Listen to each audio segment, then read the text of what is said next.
جاہل پیدا کرتا ہے۔ جتنے بھی شخص دنیا میں پیدا ہوئے ہیں ان کے پیدا کرنے والے عالم نہیں ہیں، جاہل ہیں۔ جہاں جہاں علم ہوگا وہاں علم کے ساتھ شک نہیں ہوگا، جہاں علم ہوگا وہاں علم کے ساتھ یقین پیدا ہوگا، ایمان پیدا ہوگا، ایمان پیدا ہوگا، شک نہیں پیدا ہوگا۔ داؤد وہاں پیدا ہوتا ہے جہاں علم نہ ہو، علم نہیں ہوتا ہے تو داؤد پیدا ہوتا ہے، شک پیدا ہوتا ہے۔ یہ اس بات کو خوب اچھی طرح سے جان لیں، اسلام دشمن طاقتوں کی یہ بہت بڑی کوشش ہے کہ اسلام کے ماننے والوں کے درمیان شک پیدا کیا جائے، اسلام کے ماننے والوں کے درمیان ڈاؤٹ پیدا کیا جائے، کیونکہ شک ایک ایسی بیماری ہے جو اچھے سے اچھے رشتے کو خراب کر دیتی ہے۔ میاں بیوی کے درمیان شک پیدا ہو جائے، رشتہ خراب، پیر مرید کے درمیان شک ہو جائے، رشتہ خراب، اللہ اکبر کبیرہ جو ہے وہ استاد اور شاگرد کے درمیان شک ہو جائے، رشتہ خراب۔ اس لیے اسلام مخالف طاقتوں نے یہ دیکھ لیا کہ یہ وہ مذہب ہے جسے میدان میں بٹھایا نہیں جا سکتا، یہ وہ مذہب ہے اللہ اکبر کبیرہ جس کی سلطنتیں چھین کے اسے برباد نہیں کیا جا سکتا، یہ وہ مذہب ہے جس کی مسجدوں کے میناریں توڑ کر اسے ختم نہیں کیا جا سکتا، یہ وہ مذہب ہے کہ اس سے بغداد بھی لوٹ لو، اس سے عراق بھی لوٹ لو، اس سے فلسطین بھی لوٹ لو، اس سے بیت المقدس بھی لوٹ لو۔ لوگوں کو معلوم ہے کہ مسلمان وہ قوم ہے کہ تو نہ مٹ جائے گا ایران کے مٹ جانے سے، نشے میں کو غرض کے پیمانے سے، ہے آیا فتنہ دادار کے افسانے سے، آسمان مل گئے کعبے کو سجد کھانے سے۔ معلوم ہے یہ قوم مٹنے والی نہیں، یہ قوم ختم ہونے والی نہیں، یہ مرنے والی نہیں، یہ حقیقی بات ہے مسلمانوں۔ خدا کی قسم اتنا ظلم، اتنی بربریت اگر کسی اور قوم کے ساتھ نہیں ہوتی وہ قوم ختم ہو جاتی۔ تاریخ گواہ ہے، پلٹ کر دیکھو یہودیوں کے ساتھ جو معاملہ ہوا، آج تک اسرائیل کی تعداد کاؤنٹ کر لو پوری دنیا میں یہودیوں کی کہ ان کی تعداد کیا ہے، لیکن خدا کی قسم کبھی اپنی تاریخ دیکھو، بدر میں تم ہو، احد میں تم ہو، حنین میں تم ہو، خیبر میں تم ہو، خندق میں تم ہو، اللہ اکبر کبیرہ، کبھی بیت المقدس پر کٹ رہے ہو، کبھی بغداد میں کٹ رہے ہو، کبھی سمرقند و بخارا میں کٹ رہے ہو، لیکن کیا بات ہے، کچھ بات ہے کہ ہستی مٹی نہیں ہماری، کچھ بات ہے کہ ہستی مٹی نہیں ہماری، صدیوں رہا ہے دشمن دور جہاں ہمارا، نعرہ تکبیر، نعرہ رسالت، مذہب اسلام، مسلک اعلیٰ حضرت، جشن دستار بندی۔ ہمیں جتنا کاٹا گیا کسی کو نہیں کاٹا گیا، لیکن کچھ بات ہے کہ یہ قوم مرنے والی نہیں، یہ مخالفین کو تجربہ ہے۔ بہت توجہ سے سنیے جو بات میں اصل کرنا چاہتا ہوں، یہ ان کو تجربہ ہے کہ یہ قوم مٹنے والی نہیں ہے، ختم ہونے والی نہیں ہے۔ اس کو ختم کیسے کیا جا سکتا ہے؟ اگر میں کوئی علمی بات کروں گا جو آیت میں نے پڑھی ہے اس کے ذیل میں، تو پتہ نہیں آپ متحمل ہیں یا نہیں۔ اس لیے آج کل کنڈیشن یہ ہے کہ ممبر پر بیٹھنے کے بعد کسی خطابت پر یہ دیکھنا ہوتا ہے کہ ایسی بات کی جائے کہ جس سے لوگ یہ سمجھیں کہ ہاں انہیں بھی کچھ سمجھ میں آئے۔ اگر اس پر کوئی بات کی جائے، یہ مدرسے کا جلسہ ہے، لمبی گفتگو ہو سکتی ہے، لیکن میں آپ کے مبلغ علم پر اتر کر بات کرنا چاہتا ہوں۔ تھوڑا سا آپ تاریخ کی طرف توجہ دیں۔ اسلام کی پہلی وہ مخالف قوتیں جب آپ دیکھیں کہ جن سے ایران چھینا گیا، جن سے شام چھینا گیا، تو کیا وہ خاموش بیٹھتے؟ انہوں نے بہت تجربہ کیا کہ اسے میدان میں نہیں بٹھایا جا سکتا۔ انہوں نے پروپیگنڈا کیا، یہاں علماء میری بات کی تعریف کریں گے۔ سب سے پہلے قرآن میں شک کرنے والی جماعت جو پیدا ہوئی ہے مسند امام بزار میں، مسند امام احمد بن حنبل میں، اس کا نام سبیت ابن اصل، جس کے نام سے یہ بات آئی ہے، جس نے قرآن کی تفسیرات میں سب سے پہلے شک کا کام شروع کیا۔ یہ عبداللہ ابن سبا کا آدمی تھا جس نے یہ کام شروع کیا۔ حضرت عمر ابن خطاب رضی اللہ تعالیٰ عنہ کے حوالے سے بخاری شریف، مسلم شریف، نسائی شریف میں یہ حدیث پاک موجود ہے کہ آپ کے پاس لوگ آئے اور پوچھا کہ زاریات سے کیا مراد ہے، جاریات سے کیا مراد ہے، اور جو ہے وہ اللہ مقسمات سے کیا مراد ہے۔ پھر آپ نے اس کے لیے سزا بھی منتخب فرمائی کہ یہ وہ لوگ ہیں جو قرآن میں ڈاؤٹ پیدا کرتے ہیں، شک پیدا کرتے ہیں۔ کہنا صرف یہ چاہتا ہوں اس تحریک کو سمجھنے کی کوشش کرو کہ تمہارے اندر شک پیدا کرنے کی بیماری کہاں سے چلی ہے۔ اگر آج لوگ مشاجرات صحابہ پر بات کرنے کے بعد اللہ اکبر کبیرہ صحابہ کرام کی عظمتوں کو چیلنج کرنے لگ جائیں، ان پر تبرے پڑھنے لگ جائیں، تو یہ بات جان لو کہ وہ کسی علماء کی جماعت نہیں ہوگی، وہ ضرور کسی چہلا کی جماعت ہوگی۔ اس لیے کہ جو عالم ہوگا، جس نے قرآن کا علم حاصل کیا ہوگا، جس نے حدیث کا علم حاصل کیا ہوگا، اسے معلوم ہے کہ یہ شک و شبہ والی باتیں علماء نے نہیں پیدا کی ہیں، چہلا نے پیدا کی ہیں، جس کی بنیاد پر قوم کو آپس میں لڑا دیا گیا۔ کس بنیاد پر لڑایا گیا؟ یہ فتنہ معتزلہ کا فتنہ دیکھو، کل کے قرآن کا فتنہ دیکھو، اس طرح فتنے آپ دیکھتے چلے جاؤ، تم کو ہر فتنے کے اندر سوائی موجود ملیں گے۔ سوائی کون لوگ ہیں؟ یہ کیا کرتے تھے؟ یہ داؤد پیدا کرتے تھے۔ اگر وقت ہوتا میں بتاتا جنگ جمل میں کتنے سوائی ہیں، صفین میں کتنے سوائی ہیں، لیکن یہ میرا موضوع نہیں ہے، میں تو علم پر کچھ بات کرنا چاہتا ہوں، اس لیے آپ کی توجہ چاہتا ہوں۔ یہ وہ لوگ ہیں جنہوں نے صحابہ کی زندگی کو اور ان لوگوں کے کردار کو ڈیمیج کرنا شروع کیا، تاکہ لوگ جنہوں نے ایران کی طاقت کو ہرا دیا ہے، جنہوں نے فارس کو اپنے پیروں سے کچل دیا ہے، اللہ اکبر کبیرہ، جنہوں نے جو ہے وہ پورچگل اندلس کی سرزمین پر قدم رکھ کر یہ اعلان کیا تھا کہ کشتیاں ہم نے جلا دی ہے بھروسے پہ تیرے، اب یہاں سے نہیں ہم لوٹ کے جانے والے، ان لوگوں کی عظمتوں کو کیسے ڈیمیج کیا جائے، ان کے کردار کو کیسے ڈیمیج کیا جائے، تاکہ مسلمانوں کے دل میں شک پیدا ہو جائے، شبہ پیدا ہو جائے۔ سب سے پہلے یہ شوشہ چھوڑا گیا کہ سیدنا صدیق اکبر رضی اللہ تعالیٰ عنہ کے حوالے سے، حضرت عمر بن خطاب رضی اللہ تعالیٰ عنہ کے حوالے سے یہ کنفیوژن پیدا کیا گیا، اور اس کنفیوژن کی بہت ساری کڑیاں ہیں جس کی شکل آپ کبھی وہابیت کی شکل میں دیکھتے ہیں، آپ کبھی رافضیت کی شکل میں دیکھتے ہیں، آپ کبھی نیچریت کی شکل میں دیکھتے ہیں، آپ کبھی قادیانیت کی شکل میں دیکھتے ہیں۔ یہ وہی سبائی گروپ ہے جو داؤد پیدا کرتا چلا آ رہا ہے، شک پیدا کرتا چلا رہا ہے۔ کیوں شک پیدا کر رہا ہے؟ اس لیے کہ وہ جانتا ہے مسلمانوں کی ساری طاقت، مسلمانوں کی ساری عزت، مسلمانوں کی ساری سرفرازی اگر کسی سے ٹکی ہوئی ہے، اگر کہیں سے جڑی ہوئی ہے، وہ مصطفیٰ جان رحمت کا عشق ہے، حضور کا عشق ہے۔ اگر نبی اور امتی کے رشتے میں شک پیدا کر دیا جائے تو اس امت کو توڑا جا سکتا ہے، اس امت کو برباد کیا جا سکتا ہے۔ اس لیے انہوں نے امتی اور نبی کے رشتے میں شک ڈالنے کے لیے صحابہ کے کردار کو ڈیمیج کرنا شروع کیا۔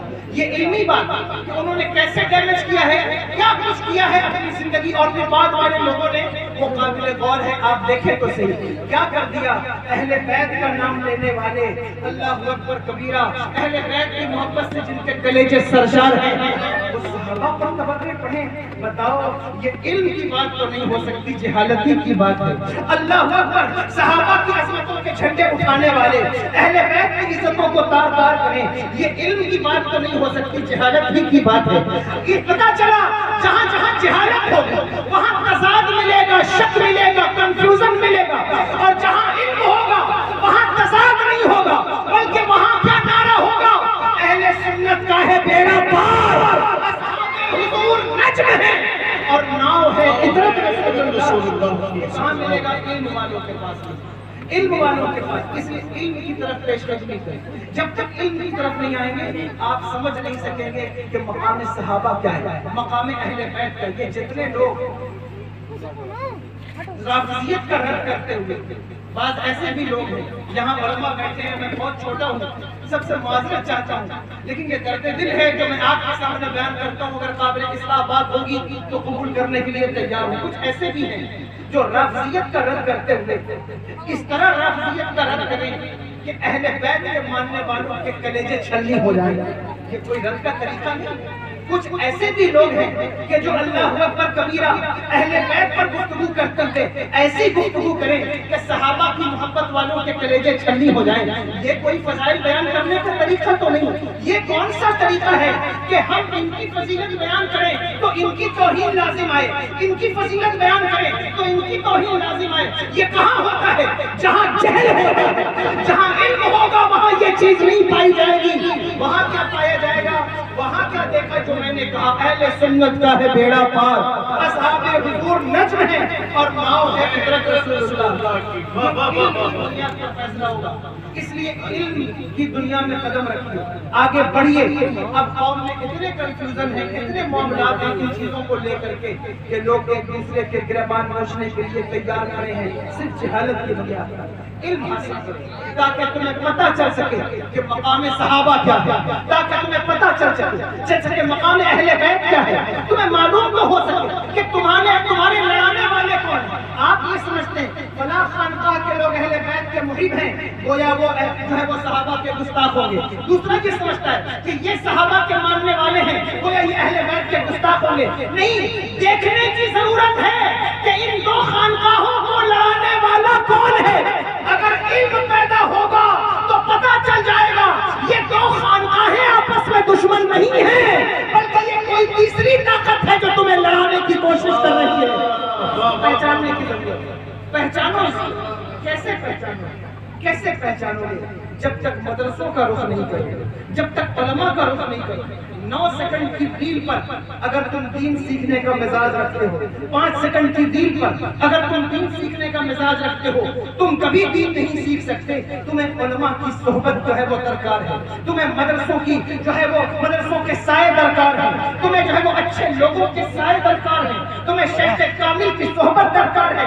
اگر تم چاہتے ہو کہ تمہاری آخرت بھی صحیح رہے، تمہاری دنیا بھی کامیاب ہو، تو تم علماء کی طرف آؤ، علم کی طرف آؤ۔ کیوں؟ اس لیے کہ جاہل اور عالم کبھی برابر نہیں ہو سکتے، عالم اور جاہل کبھی برابر۔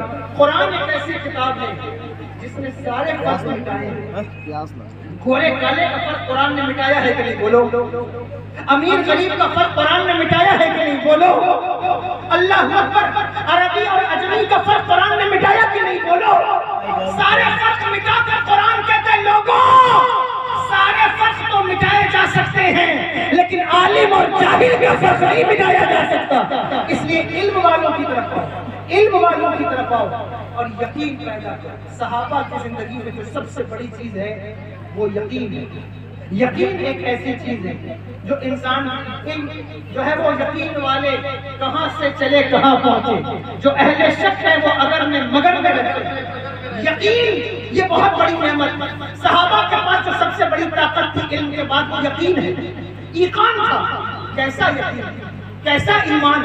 آؤ اس تناظر میں صحابہ کی زندگی دیکھو، پتہ چلے گا ان کے یقین کا لیول کیا ہے۔ میں آپ کو حدیث پاک سناؤں، طبقات ابن سعد میں اور دیگر کتابوں کے اندر یہ حدیث موجود ہے نا کہ اللہ اکبر، حضرت سلمان فارسی رضی اللہ تعالی عنہ قلعہ جلولہ جسے قصر ابیض کہا جاتا ہے، جب یہ اس کے سامنے کھڑے ہیں حضرت سعد بن ابی وقاص رضی اللہ تعالیٰ عنہ کی سپہ سالاری میں، کوئی 30-35 ہزار کا یا 15-18 ہزار کا لشکر ہے باختلاف روایات، اور وہ قلعہ جلولہ کے سامنے کھڑے ہیں قصر ابیض کے سامنے، اور جمعے کا دن ہے اور ادھر فارسی بھاگ گئے، انہوں نے پل توڑ دیا ہے، پل میں آگ لگا دی ہے، کوئی کشتی موجود نہیں ہے، اور ادھر مسلمان کھڑے ہوئے۔ حضرت سلمان فارسی رضی اللہ تعالیٰ عنہ کا جملہ سنو، وہ حضرت سعد بن ابی وقاص سے کہتے ہیں اے سعد بن ابی وقاص، آپ کو حضور کا وہ فرمان یاد ہے؟ کہا وہ کون سا فرمان؟ کہا میرے آقا نے ارشاد فرمایا تھا اے سلمان، قصر ابیض تیرے سامنے ہوگا، جمعہ کا دن ہوگا اور تیرے پاس مختصر سی جماعت ہوگی، اللہ تیرے ہاتھوں پر قصر ابیض کو فتح دے گا اور تو اس دن قصر ابیض کی جو ہے وہ اس کی فصیل کی آذان کا، جمعے کی آذان کا مؤذن ہوگا۔ حضرت سعد بن ابی وقاص کہتے ہیں ہاں مجھے یاد تو آ گیا کہ حضور نے یہ بات ارشاد فرمائی تھی۔ حضرت سلمان کہتے ہیں پھر مجھے اجازت دو تاکہ میں دریا میں اپنے گھوڑوں کے ساتھ کودوں اور جو ہے وہ قصر ابیض کو فتح کروں۔ حضرت سعد بن ابی وقاص کہتے ہیں لیکن ہمارے پاس فوج کم ہے، طاقت کم ہے، ہم تمہیں اجازت نہیں دے سکتے کہ اس وقت تم دریا پار کرو۔ حضرت سلمان کا جملہ سنو، وہ کہتے ہیں اے میرے سردار، اے میرے جنرل، بلا شبہ آپ میرے سردار ہیں، لیکن آپ کے نزدیک تعداد کا کم ہونا یہ فتح کی دلیل نہیں، میرے نزدیک تعداد کا کم ہونا ہی فتح کی دلیل ہے، اس لیے کہ مجھے میرے آقا کا فرمان یاد آ رہا ہے۔ 60 گز کے فاصلے سے گھوڑے کو دریا میں ڈالا. توجہ سے سننا، میں یقین کی بات کر رہا ہوں. گھوڑے کو دریا میں ڈالا، گھوڑے کا چہرہ دکھتا ہے، بدن کوئی نہیں دکھتا. ان کے ساتھ 60 افراد ہیں جو پیچھے پیچھے اپنے گھوڑے کو دریا میں ڈال دیا ہے. اب فارسی دیکھتے ہیں کہ یہ کون سی قوم ہے جو گھوڑے کو دریا میں ڈال کر ہم سے لڑنے آ رہی ہے. ادھر سے تیر آتے. حضرت سلمان فارسی کی گھوڑوں کی آنکھوں میں تیر لگے ہیں، حضرت سلمان فارسی کی پیشانی پہ تیر لگا ہے. ادھر سے مسلمان آواز دیتے واپس آ جاؤ، واپس آ جاؤ، یہ ہلاکت ہے. لیکن مصطفیٰ جان رحمت کے غلاموں کا ایمان دیکھیں اور ان کی بہادری دیکھیں. وہ آگے بڑھتے ہیں، آگے بڑھتے یہاں تک کہ وہ قصر ابیت میں پہنچ گئے. خدا کی قسم، یہ میں نے تاریخ میں پڑھا ہے، فارسیوں نے یہ نعرہ لگایا اپنی زبان میں کہ سوگند بخدائے مجانین آمدن، یعنی یہ وہ لوگ ہیں جو انسان نہیں ہیں، کوئی مجذوب ہے، کوئی مجنون ہے، کوئی پاگل لوگ ہیں جو دریا کو پار کر کے چلے آئے ہیں، دریا کا رام کر کے چلے آئے ہیں. حضرت سلمان فارسی نے جب قلعے کو فتح کر لیا، انہوں نے جمعہ کی اذان دی. مالکیہ کے یہاں جمعے کی اذان کے لیے اقامت شرط نہیں. وہ دلیل میں یہی حدیث لاتے ہیں کہ جب قلعہ جلالہ فتح ہوا تو اقامت کوئی نہیں تھی، لیکن اذان دی گئی، جمعہ قائم کیا گیا. حضرت سلمان کہتے ہیں کہ ہم نے یہ قلعہ اپنی طاقت سے نہیں جیتا ہے، بلکہ اپنے نبی کے الفاظ کے ایقان سے جیتا ہے. اگر مصطفیٰ نے نہ کہا ہوگا. نعرہ تکبیر، نعرہ رسالت. یہ یقین تمہیں پیدا کرنا ہوگا. حضور کے فرامین پر یقین پیدا کرو. حضور نے جس کو صدیق کہا ہے اسے صدیق مانو. حضور نے جسے فاروق کہا ہے اسے فاروق مانو. اللہ اکبر. حضور نے جس کو جو مرتبہ دیا ہے اس مرتبے کو مانو. اگر تم اس مرتبے کو نہ مان سکے، دراصل حضور کے فرامین کی یہ خلاف ورزی ہو. یہ ایسی جماعت ہے جو تمہارے اندر اختلاف پیدا کر رہی ہے، تمہیں لڑا رہی ہے. اس بات کو ہمارے علماء بھی اور ہم سب بھی شدت سے محسوس کر رہے ہیں کہ یہ وہ وقت ہے. اچھے اچھے پڑھے لکھے لوگ جو اپنے آپ کو پڑھا لکھا کہتے ہیں، وہ بھی اس مسئلے میں آ کر کے پگھل رہے ہیں. کوئی تفصیلی ہو رہا ہے. اللہ اکبر کبیرہ. کوئی اہل بیت کی محبت کے نام پر صحابہ کی عظمتوں کو چیلنج کر رہا ہے. یہ تمہیں کس نے سکھا دیا ہے؟ یہ کس نے تمہیں بتا دیا ہے؟ یہ علم کی کمی ہے. جس دن تمہیں علم آئے گا، علم والوں کی صحبت اختیار کرو گے، تمہیں پتہ چل جائے گا کہ یہ چیزیں لڑنے کی نہیں ہیں، یہ محبت کرنے کی چیزیں، یہ پیار کرنے کی چیزیں. صحابہ کا دامن بھی ہاتھ میں ہو، اہل بیت کا دامن بھی ہاتھ میں ہو. خدا کی قسم اس سے خوش نصیب انسان اور کون ہوگا؟ حضرت سیدنا صدیق اکبر رضی اللہ تعالیٰ عنہ. ایک روایت میں نے ان کے بارے میں پڑھی ہے، نزہۃ المجالس کے اندر علامہ صفوری نے لکھا ہے. سنا دو، توجہ ہے، بیان کروں. لکھا ہے ان کا مقام کیا ہے، بس اس بات کو سمجھیے.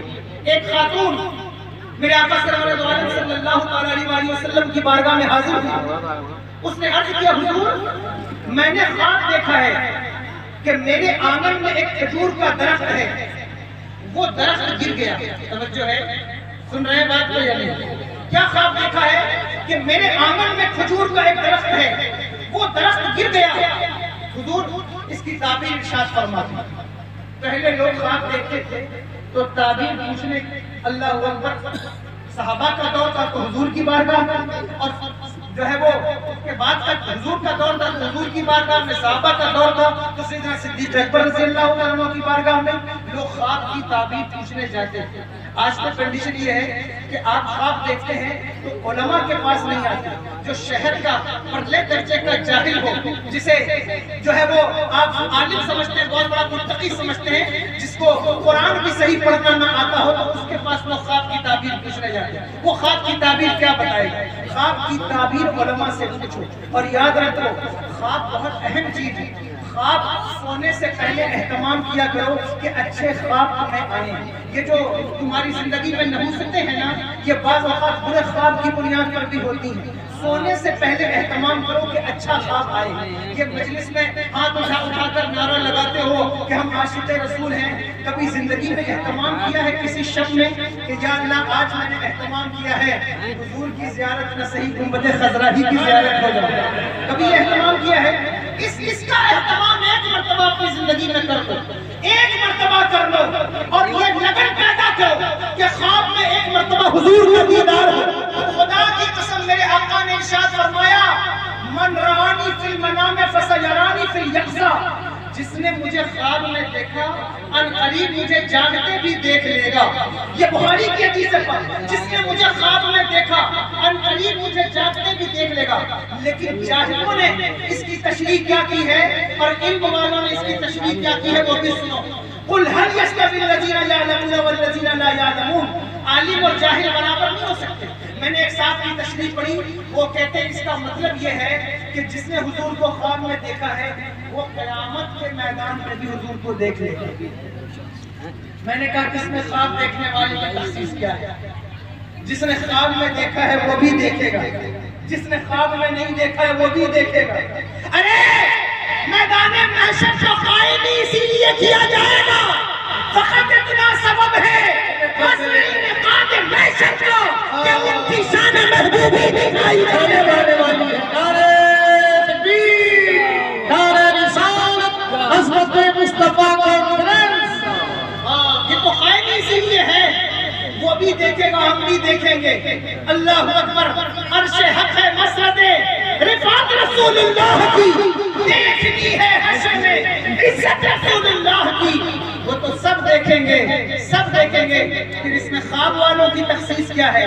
نہیں، اس کا مطلب یہ نہیں کہ جس نے حضور کو خواب میں دیکھا وہ قیامت میں دیکھے گا. نہیں نہیں، اس کا مطلب یہ ہے کہ جس نے خواب میں دیکھا دنیا میں جاگتی آنکھوں سے بھی دیکھ لے گا. یہ مطلب ہے اس کا. جس نے خواب میں دیکھا ان قریب اپنی جاگتی آنکھوں سے دیکھ لے گا. یہ کتنی بڑی بات ہے مسلمانوں، یہ کتنی بڑی بات ہے.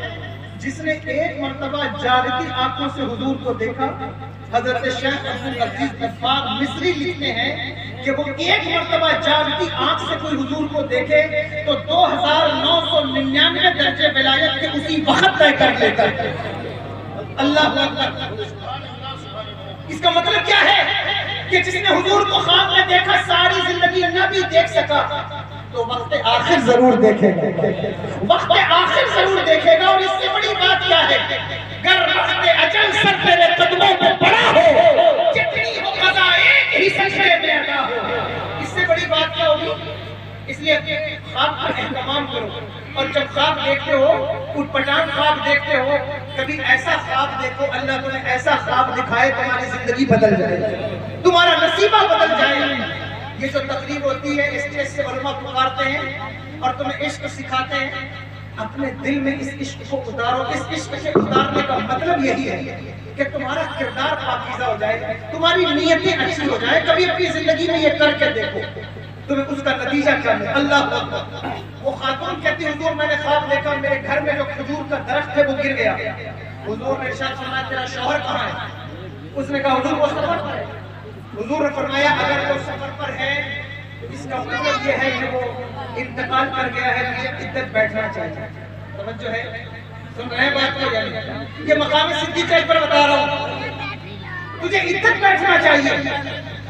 وہ چلی گئی اور جب نکلی تو اس کے دل میں خیال آیا کہ تعبیر کو حضرت سیدنا صدیق اکبر بھی بیان کرتے ہیں، تعبیر کو سیدنا صدیق اکبر بھی بیان کرتے ہیں. تو کیوں نہ ایک مرتبہ ان سے بھی پوچھ لیا جائے. یہ بات قابل غور ہے اور یہ خبر واحد ہے جو میں بیان کر رہا ہوں. بلا شبہ علماء میرے پر اعتراض کر سکتے ہیں، لیکن چونکہ بات فضیلت کی ہے اس لیے میں اس کو یہاں ذکر کر رہا ہوں. کیوں ذکر کر رہا ہوں؟ کیونکہ فضیلت کے باب میں خبر واحد کا اقرار یہ بھی سنت صدیق اکبر ہے. یہ بات قابل غور ہے. آیت کریم کے حوالے سے تلاوت، یہ وہ شخصیت ہے کہ اگر یہ اسلام میں رہا، اگر یہ اسلام کے دامن میں رہا تو مصطفیٰ دنیا سے تشریف لے جائیں گے. اسلام کی بقا کا علم اگر کسی کے ہاتھ میں ہوگا تو وہ ابو بکر کے ہاتھ میں ہوگا.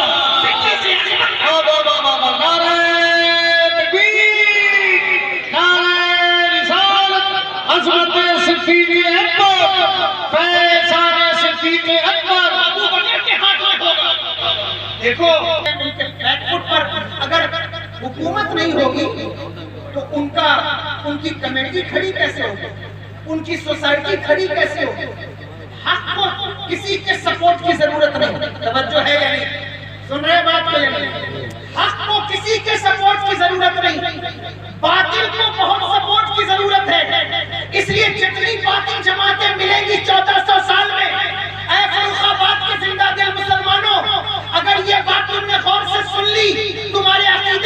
تحفظ فراہم ہوگا.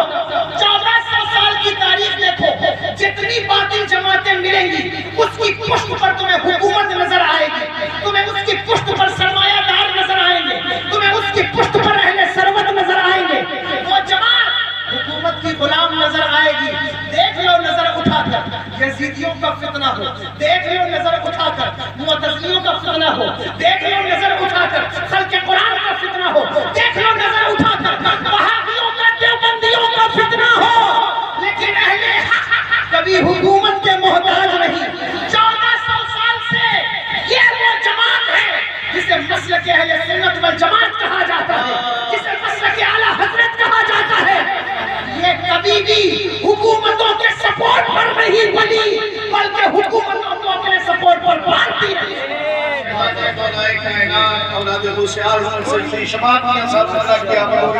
نعرہ تکبیر, نعرہ رسالت, آمد اولاد غوث اعظم, خطیب اعظم ہندوستان حضور سیدی مرشدی سید شباہت میاں صاحب اللہ قادری, خواجہ کا ہندوستان, فیضان غریب نواز, فیضان اعلیٰ حضرت. تشریف رکھیں آپ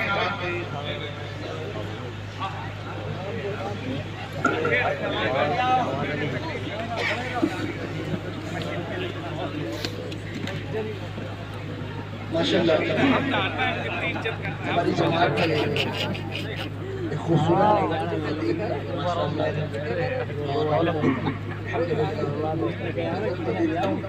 تو بہت حوصلہ ملتا ہے.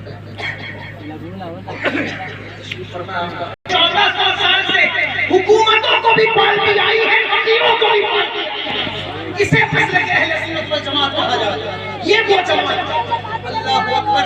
آپ غور کریں, حضرت سیدنا صدیق اکبر کو گھیرا انہوں نے, سن رہے ہیں آپ یعنی خبر واحد کا اقرار فضائل میں یہ کس کی سنت صدیق اکبر کی توجہ, ان کو گھیر لیا. گھیر کر کیا کہا کہ بتائیں کہ کوئی ایسا کر سکتا ہے کہ راتوں رات بیت المقدس جائے اور آ جائے.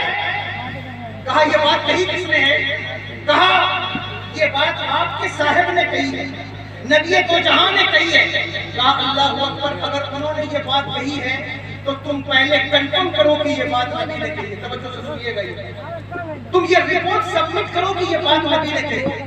انہوں نے اپنے کافر تھے, انہوں نے گواہی دی کہ ہم گواہی دیتے ہیں کہ بات نبی نے کہی ہے.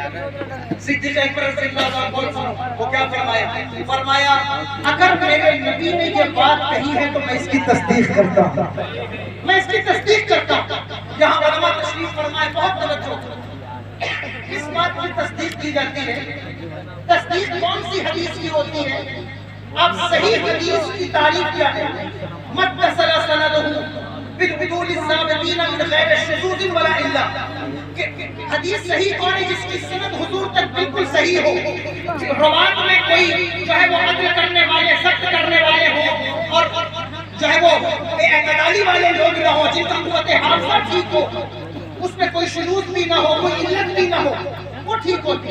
لیکن صدیق اکبر سے پوچھو کہ اے صدیق اکبر, یہ جس خبر کی تصدیق آپ نے کی ہے یہ خبر واحد ہے کہ نہیں, راوی کافر ہے کہ نہیں, پھر آپ نے تصدیق کیسے کر دی؟ خبر تو کافر نے دی تھی اور اس حدیث میں بخاری لائے ہیں. کا اس کی وجہ یہ ہے کہ گرچہ کسی کافر نے بیان کیا ہے لیکن بات میرے سرکار کے فضیلت کی ہے, اس لیے اسے قبول کیا جائے گا, انکار نہیں کیا جائے گا. انکار نہیں کیا جائے گا, قبول کیا جائے گا. یہ قاعدہ بھی یاد رکھیے, یہ بہت چل رہا ہے کہ جب آپ کوئی حدیث بیان کرتے ہیں تو آگے سے سوال ہوتا ہے یہ وہ لوگ ہیں جو کنز العمال والے لوگ ہیں, یہ وہ لوگ ہیں جو فضائل میں کچھ بھی بیان کرتے ہیں. نہیں, چونکہ میں نے خبر واحد پڑھی ہے اس لیے میں نے یہ ذکر کر دیا. تم بخاری کی بات کرتے ہو تو امام بخاری سے پوچھو, یہاں علماء بیٹھے ہیں میرے بات کی تائید کریں گے. آپ سب نے سن رکھا ہے ابو لہب کو جہنم میں ایک دن راحت ملتی ہے نا. آپ پوچھو امام بخاری سے, یہ حدیث بخاری میں آئی ہے کتاب النکاح کے اندر. امہاتکم اللہ ارجعنکم, اس آیت کے ذیل میں وہ یہ حدیث لائے ہیں وہاں. ان سے پوچھو یہ حدیث کیسے لائے ہیں, اس کا مروی عنہ کون ہے, راوی کون ہے. اب ابو لہب کو خواب میں کس نے دیکھا ہے؟ اللہ اکبر، توجہ ہے، آپ سن رہے ہیں بات کو؟ کس نے دیکھا ابو لہب کو؟ امام بخاری نے نام نہیں لیا لیکن نام موجود ہے کہ حضرت عباس میں۔ ابو لہب مرا ہے احد کے کوئی 22-25 دن کے بعد۔ مرا کیسے ہے یہ بھی بات قابل غور ہے۔ حضرت عباس کے غلام ہے ابو رافع، ان کو انہوں نے اپنا جو سقایت الحاج ہے اور رفادہ ہے، کھانا کھلانے اور پانی پلانے کا کام، وہ سپرد کر کے وہ بدر میں احد میں آئے تھے۔ لوگ کہتے ہیں کہ وہ جب احد میں آئے تھے تو مسلمان تھے اندرونی طور پر، یہ بات بھی قابل غور ہے۔ اندر ظاہر اور باطن والا مسئلہ بھی بہت پرانا ہے، لیکن میں اس کو نہیں چھیڑنا چاہتا۔ لیکن ان کے غلام ہیں ابو رافع، وہ مسلمان ہو چکے ہیں لیکن خاموش ہیں۔ طبقات ابن سعد، ابن خلقان، یہ جو کتابیں میں بیان کر رہا ہوں ان کی ذمہ داریوں پر بیان کر رہا ہوں، وہ کہتے ہیں کہ جب احد میں بدر کے اندر، سوری میں احد کہہ رہا ہوں، بدر کے اندر جب ان کو معاملہ ہوا، کافروں نے شکست کھائی اور اتنے لوگ مارے گئے، تو ابو لہب اس وقت مکے کا